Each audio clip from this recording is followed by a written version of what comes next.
Hi, my name is Val Park, and I'm a Seattle Seminarian, and just finished my third year in theology and awaiting my transitional diaconate ordination next month.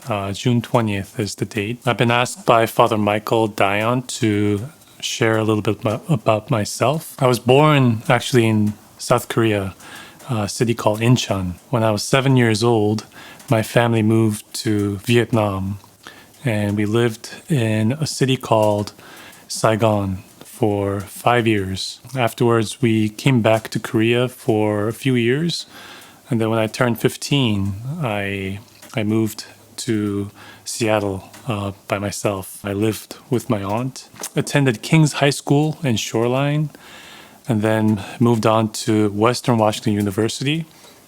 I studied history there, was very involved with the Newman Center. And then after a few years, I entered seminary, but I guess I could share a little bit about how I got there. So during the later half of my college years, I met a priest who made a big impact in my life. He asked me to help out youth ministry.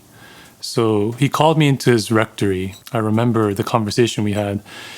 He asked me what I wanted to do after I graduate, and I told him, well, I want to be a history teacher, coach basketball, get married, and have kids.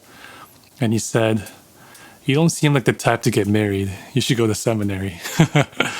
And I was a little bit unsure if he was serious or not. And during this time, I also had a friend who helped out youth ministry together. We had a lot of conversation, great spiritual conversations. And one day we were working on some youth ministry stuff, and she asked me whether I ever thought about becoming a priest. And I told her, no, I've never thought about being a priest.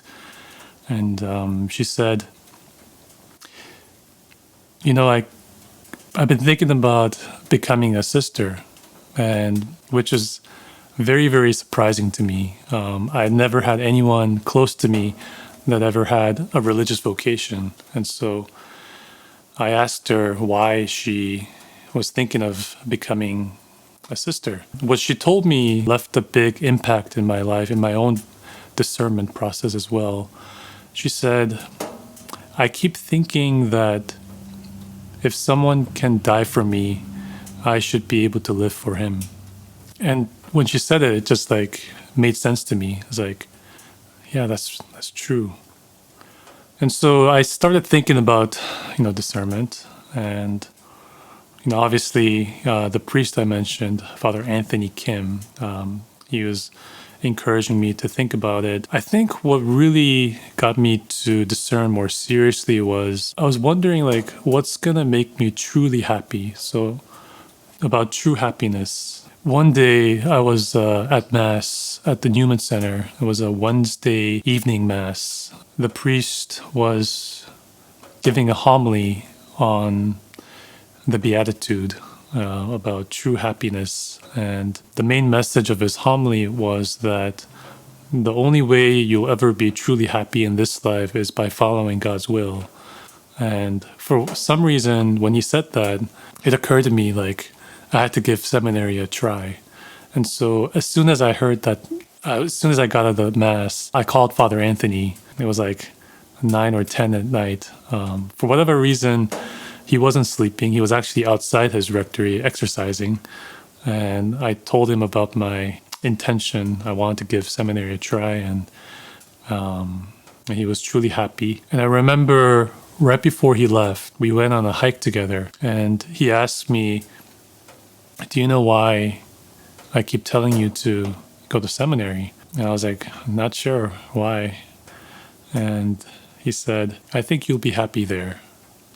And when he said that, I could tell he truly meant that. That meant a lot to me. I followed up with the vocation director, and after a few years of discernment, attending discernment meetings and so forth, I finally decided to enter seminary in 2014.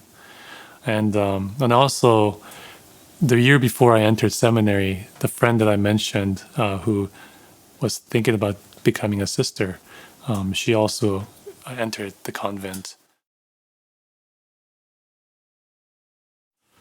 So, yeah, ever since I was a little kid, sports has been a big part of my life. I think right around when I was 7 years old, I started playing soccer and basketball. I never played like organized sports. I always used to compete with my brother. And I think that was a good thing because that's how my brother and I would release our aggression out. And now my brother and I, well, we used to be like our worst enemies, but like now we're like best friends. And a funny story about basketball is that when I came to the US, I tried out for my school basketball team twice. First in my sophomore year and once in my junior year. And I got cut both times, which was devastating. But I kept playing because I just love basketball. And funny enough, when I went to seminary, there was a basketball team. And I obviously played for the seminary team. And in the second year of seminary, I started coaching the team, which is kind of very ironic. And because I was never coached myself, in order to coach my seminary team, I would watch YouTube videos on how to coach and would be teaching the other seminarians. According to the YouTube video I saw, this is what we're supposed to be doing. Yeah, we weren't winning a lot of teams, but let's just say winning wasn't always our first priority.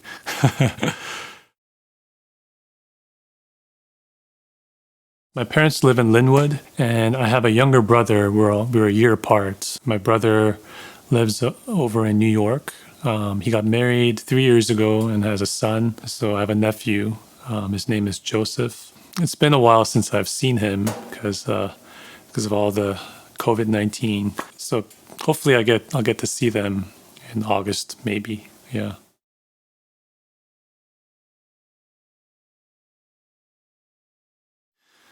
So it's been 2 days since I moved in. It's wonderful to be here in Snohomish and St. Michael. Especially enjoy the lake right in front of us, Blackman Lake. It's beautiful. I think with a month left until my diaconate ordination, I want to get into a good rhythm in my spiritual life, become a bit more disciplined in my prayer life, and just continue to discern how God is calling me, what God has to say to me during this time. In fact, to share a little bit about how my canonical retreat went, back in December, I went on a canonical retreat, which is a required retreat for those people who are preparing for ordination. I had an 8-day silent retreat in Corpus Christi in Texas. I got in there and I quickly realized that there was a lot of questions in my heart, not about whether I should become a priest or not, but it was more on the lines of, am I going to be a good priest or not? I kept thinking about all the priests that I looked up to since I joined seminary, people who had lots of wonderful gifts, people who are gifted in speaking. So being able to preach a really wonderful homily, or those people who are just really good with people, like a social butterfly. People who are great at teaching. And as much as I looked up to that, what I realized was that I was comparing myself to them and was wondering if I'll ever become like them. And during the course of the retreat, in my prayer, what I received from God was a very simple message. It's from the Gospel of John, chapter 15, "Remain in my love." And that kind of became a way for me to envision what priesthood really is about. It's not fundamentally about doing all these things. Like it's great to be able to speak well, preach well, to teach, and to be a great administrator. But first and foremost, I think priesthood is about remaining in God's love. And when we can do that, I think the other things will kind of fall into place. That's what I'm going to hopefully do for this summer, just remaining in God's love and be able to share that with whoever I can. Yeah. So I know this time is, it's not been easy for any of us with the COVID-19. Definitely has been very challenging for me to be close to God, to feel like praying and just keeping up with our spiritual life. And this morning when I was thinking about, what to say for this video, a prayer came into my mind. It's actually my favorite prayer by Saint Teresa of Avila. You probably know what the prayer is. It's a very popular prayer. Let nothing disturb you. And the lyrics goes like this. Well, the words to the prayer goes like this. Let nothing disturb you. Let nothing frighten you. All things will pass away. God never changes. Patience obtains all things. Whoever has God lacks nothing. God alone suffices. A religious sister in Korea has turned it into a song, and it's one of my favorite songs, and I wanted to share with you. So, yeah, here it goes. 아무것도 너를 슬프게 하지 말고 아무것도 너를 혼란케 하지 말지니 모든 것은 다 지나가는 것, 다 지나가는 것.